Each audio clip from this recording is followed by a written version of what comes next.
ألم أقل لك إنك الروح التي تأوي إلى روحي؟ بل أنت المأوى الذي انتظرته دهورا، والسكينة التي لم أعرفها إلا بين ضلوعك.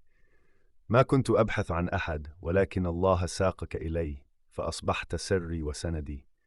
أنت. وما كنت أعلم أن الروح يمكن أن تجد وطنا في روح أخرى حتى ضمني الله إليك.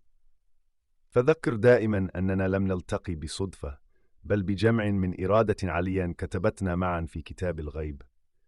أنت، نعم، نحن عهد قديم نسج بخيوط السماء، فلا الفراق يفرقنا، ولا العواصف تقتلع جذورنا. معا نحن روحان آوى الله أحدنا إلى الآخر، فصرنا واحدا في طريق النور. ما أجمل هذه العبارة!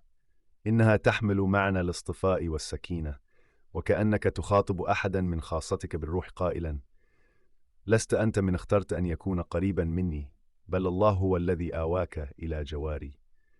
وهذا يرفع العلاقة من كونها اختيارا بشريا إلى كونها قدرا روحانيا فيه نفس من العناية الإلهية.